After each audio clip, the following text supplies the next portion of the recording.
Olá pessoal, tudo bem? Sejam bem-vindos ao canal Fizz Your Brain. Aqui é o professor Adriano e hoje nós vamos falar sobre o teste de triagem cognitiva MoCA. Então fica comigo e não perde essas dicas. E aquilo que você já sabe, se inscreva no canal se você não é inscrito, curte o vídeo e compartilha com quem você acha que precisa saber dessas informações.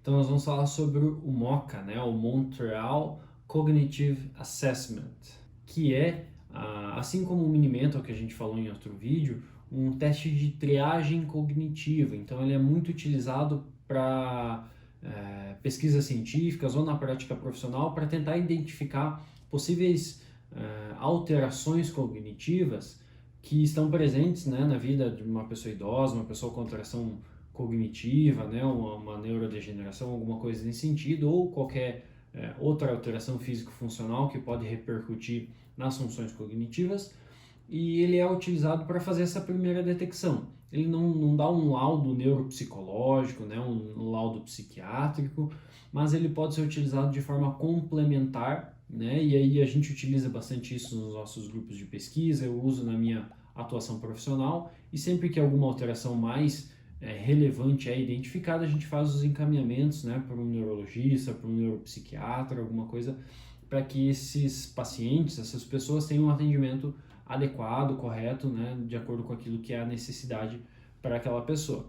Mas o MoCA pode ser utilizado como uma triagem, então você vai identificar possíveis alterações, né, para que você possa estar, né, como em pesquisas científicas, eles muitas vezes utilizam como um ponto de corte para saber se a pessoa vai poder acompanhar os comandos cognitivos, né, as demandas necessárias para realizar, né, atividades físicas, por exemplo, né? Então ele pode fazer parte de uma avaliação multidimensional, especialmente, né, quando a gente fala lá de grupos idosos, pessoas idosas, né? É bastante interessante a gente pensar na avaliação cognitiva, né, nessa triagem cognitiva deles também. E como toda a escala de triagem, toda a avaliação cognitiva, ele compreende alguns aspectos das funções cognitivas. Então, né, o MoCA lá, ele avalia, por exemplo, as questões visoespaciais e executivas, então as funções executivas, nomeação de objetos, itens, animais, por exemplo, né? Avalia os aspectos da memória, avalia a atenção, avalia a linguagem, avalia a abstração, avalia também a evocação tardia e a orientação, tá? Então é bem semelhante a alguns aspectos em relação à escala Mini-Mental, mas o MoCA, nas pesquisas científicas mais recentes, eles vêm identificando ele como um pouco mais sensível para identificar as alterações cognitivas, ou seja, ele acha uma alteração, ele pode achar uma alteração cognitiva a partir dessa triagem um pouco antes do que o Mini-Mental vai achar. Então o MoCA ele acha às vezes uma alteração cognitiva antes do que a escala Mini-Mental. Então significa que a pessoa vai ter que ter mais comprometimentos para o Mini-Mental achar. Mas o MoCA não, muitas vezes ele pode identificar essa alteração antes porque ele é um pouco mais sensível, tá? Mas de forma geral você pode usar as duas, né? Eu gosto bastante do MoCA, né, da escala MoCA, porque ele é bem fácil de aplicar, simples de aplicar. Então, por exemplo, na questão visoespacial executiva, a pessoa vai ter que, né, fazer um acompanhamento ali. Então, ele dá a dica que a trilha, né, o teste de trilhas que ele vai fazer ali, começa do 1 e vai para o A, do A vai para o 2. Né, e a pessoa tem que continuar. Então, a sequência seria 1A, 2B, 3C, né, e assim por diante. Então, essa capacidade visoespacial executiva que precisa ser realizada ali, né? Tem um outro teste que é copiar um cubo, então tem o desenho do cubo e a pessoa tem que copiar o cubo.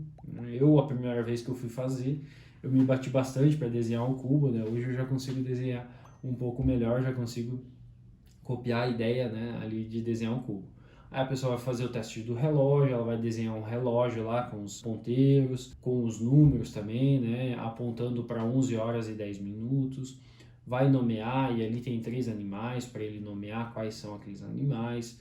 Aí tem o teste de memória, que fala 5 palavras para essa pessoa e ela tem que repetir essas 5 palavras. Tem o teste de atenção, tem o teste de atenção que a pessoa vai ter que repetir uma ordem direta e outra ordem indireta de números. aí vai ter uma sequência de letras que o avaliador vai lendo, e toda vez que a pessoa ouvir a letra A, ela tem que sinalizar que ela ouviu a letra A. Aí tem a diminuição, né, a subtração de 7 a partir do número 100, então a pessoa vai diminuindo do 100, vai diminuindo de 7 em 7. Tem a linguagem, que é a repetição de duas frases, que a pessoa tem que repetir exatamente da mesma forma. Na abstração ali, a pessoa vai ter que achar a relação entre dois itens que a pessoa vai falar, que o avaliador vai falar. Tem a evocação tardia, que a pessoa vai ter que lembrar aquelas 5 palavras que ela falou anteriormente, né? E aí tem a questão da orientação, que a pessoa vai ter que saber o dia do mês, ano, o local, né, o dia da semana, que é aquele dia que ela está sendo avaliada, tá? Então, de forma geral, são esses aspectos avaliados. A gente não quer aqui trazer um manual de aplicação, até porque não compete a mim fazer isso, né? Mas saber que existe o teste de triagem cognitiva MoCA, né, Montreal Cognitive Assessment, que é muito utilizado nas pesquisas científicas e na prática clínica para fazer um rastreio, né, uma triagem cognitiva, especialmente de pessoas idosas. É bem interessante fazer parte, né, essa avaliação de um contexto, né, de uma avaliação multidimensional da pessoa idosa, tá? Então era isso, espero que tenha gostado do vídeo e que tenha aprendido um pouco mais sobre a escala MoCA, né, avaliação cognitiva, triagem cognitiva. Se você gostou do vídeo, curte aqui embaixo, se inscreva no canal se você não é inscrito ainda e compartilhe esse vídeo com aquelas pessoas que precisam saber mais sobre uma avaliação cognitiva, mais sobre o MoCA, tá? Que você vai estar me ajudando bastante quando você compartilha, vai estar me ajudando a trazer mais e mais conteúdos em relação à atividade física, à saúde, ao envelhecimento, neurociência e tudo mais que a gente gosta de compartilhar aqui. Então era isso, um abraço e nos vemos nos próximos vídeos.